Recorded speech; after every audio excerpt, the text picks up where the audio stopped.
آپ سب کو ہم اہل زاویہ کی طرف سے سلام پہنچے۔ آج جب میں ٹی وی اسٹیشن ریکارڈنگ کے لیے آ رہا تھا تو میرے ذہن میں کئی ایک موضوعات تھے اور کئی ایک ایسے سلسلے تھے جو میں آپ سے ڈسکس کرنا چاہتا تھا، یا یوں کہہ لیجئے کہ آپ سے شیئر کرنا چاہتا تھا۔ بعض اوقات ایسا ہوتا ہے کہ آپ کچھ سوچ کر گھر سے نکلتے ہیں کہ آج اپنے دفتر میں اپنے افسر سے فلاں بہانہ کروں گا اور چھٹی کی عرضی پیش کروں گا۔ آپ بھی اس طرح کرتے ہوں گے کہ ابو سے یہ بہانہ کر کے فلاں چیز مانگوں گا یا دوستوں کے ساتھ مری جانے کی اجازت لے لوں گا۔ میں بھی آپ سے اسی طرح کا بہانہ کر کے یا اپنے جذبات و احساسات شیئر کر کے زاویہ سے اپنی طویل غیر حاضری کی معافی چاہنے کی تدبیریں سوچ رہا تھا۔ میں اپنی گاڑی میں ایک اشارے پر رکا ہوا تھا تو وہ کوئی گاڑیوں کی ریپیئرنگ کی مارکیٹ تھی یا دکانیں تھیں۔ وہاں ایک لڑکے کو دکان کے مالک یا اس کے استاد نے کان پکڑوا کر مرغا بنا رکھا تھا۔ وہ بیچارہ حال دہائی کر رہا تھا اور رو رہا تھا۔ میرے خیال میں وہ کسی انتہائی غریب گھر کا بچہ ہوگا۔ میلے کچیلے کپڑوں میں تھا۔ اس کا استاد اس کے ساتھ بیٹھا، ایک ہاتھ سے چائے کا کپ لیے چائے پی رہا تھا اور دوسرے ہاتھ میں وہ کوئی رینچ یا پلاس جیسی چیز پکڑے ہوئے کسی چیز کے قابلے وغیرہ کس رہا تھا۔ ہر کوئی اپنے اپنے کام میں مگن تھا اور وہاں یہ نہیں کہ کوئی دیکھنے والا نہیں تھا یا کوئی اور نہیں تھا، بلکہ لوگوں کا جمع غفیر تھا، جس طرح عام طور پر مارکیٹوں میں ہوتا ہے۔ خواتین و حضرات، کبھی کبھی تو دکانوں میں لوگوں کا رش دیکھ کر یہ لگتا ہے کہ کوئی چیز مفت بانٹی جا رہی ہے، حالانکہ وہ بڑی بڑی دکانیں ہوتی ہیں اور ان کے ریٹس بھی کچھ کم نہیں ہوتے۔ اشارہ سبز ہوا اور گاڑی چل پڑی، لیکن میرا ذہن ابھی بھی اپنی قوم کے اس چھوٹے سے معصوم بچے کی طرف ہی تھا، اور میں نے کئی بار ذہن سے اس کا خیال جھٹکا بھی، لیکن وہ جانے کا نام نہیں لے رہا تھا۔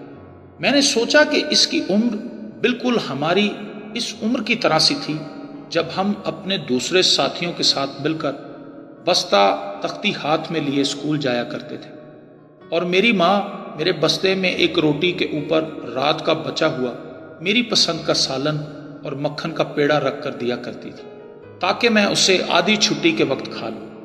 اس کی عمر بالکل اتنی ہی تھی جب ہم سب بچے جمعرات کے دن آدھی چھٹی ساری کے بعد واپس گھر آتے تھے اور راستے میں پٹھو گرم کھیلا کرتے تھے۔ خواتین و حضرات، ہمارے وقتوں میں چھٹی سے پہلے ماسٹر صاحبان بچوں کو پہاڑے کہلوایا کرتے تھے، 1 دونی دونی 2 دونی 4۔ ہم سب اس کے انداز میں پہاڑے یاد کیا کرتے تھے۔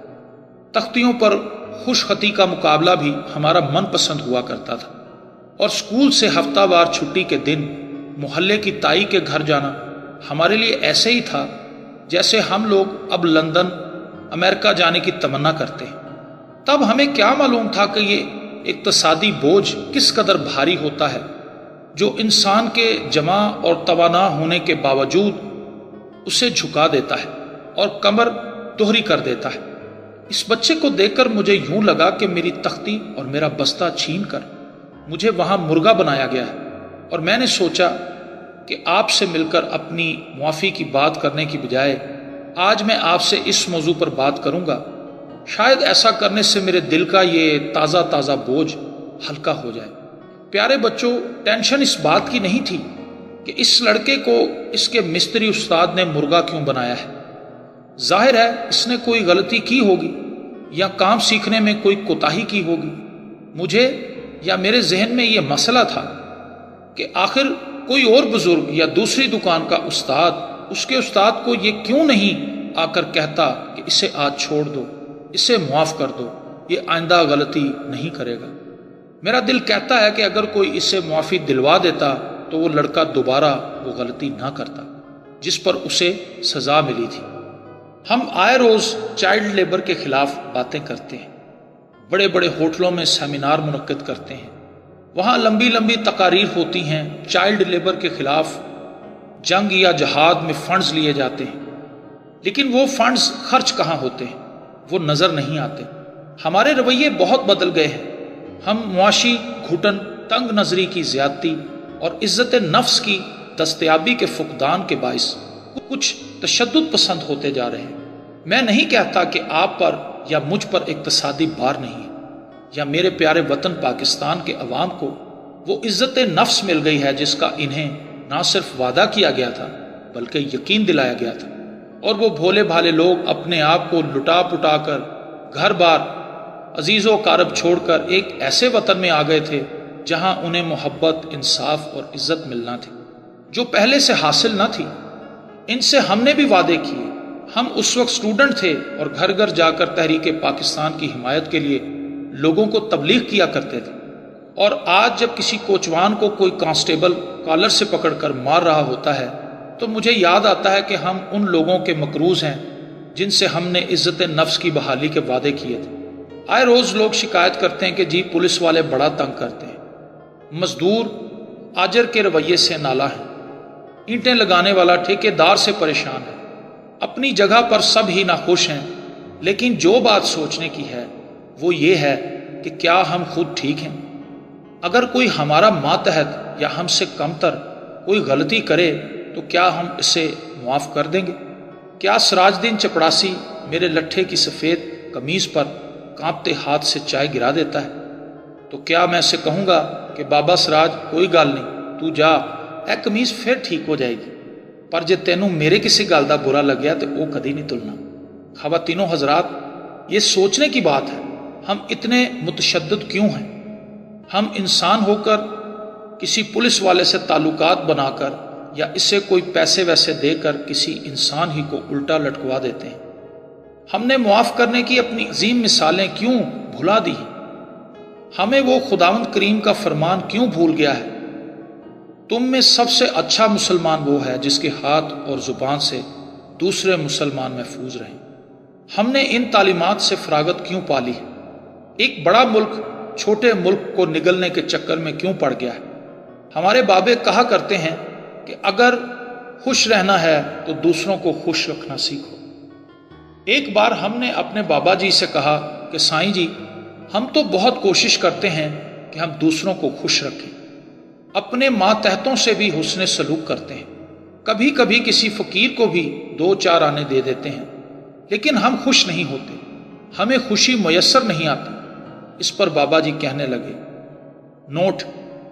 جب انہوں نے کوئی خاص بات کرنی ہوتی تھی تو نوٹ کہا کرتے تھے، جس پر ہم چوکنا ہو جاتے تھے کہ اب کوئی اہم بات ہونے والی ہے۔ خوشی ایسے میسر نہیں آتی کہ کسی فقیر کو 2-4 آنے دے دیے۔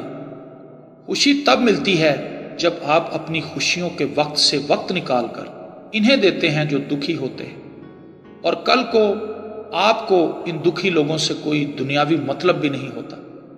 آپ اپنی خوشیوں کا گلا گھونٹ کر جب پریشان حالوں کی مدد کرتے ہیں تو خوشی خود بخود آپ کی طرف سفر شروع کر دیتی ہے۔ کوئی چیز آپ کو اتنی خوشی نہیں دے سکتی جو آپ کو کسی روتے ہوئے کی مسکراہٹ دے سکتی ہے۔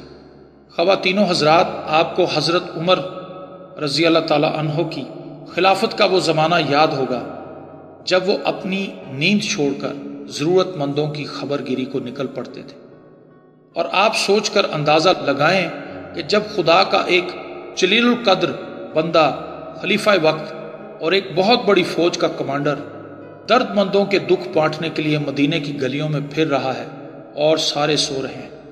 میں نے بھی ساری زندگی کوشش کی، لیکن اس عمر میں پہنچنے کے باوجود وہ خوشی حاصل نہ کر پائے جس کی بابت بابے کہا کرتے ہیں، بس خواہش ہی رہی۔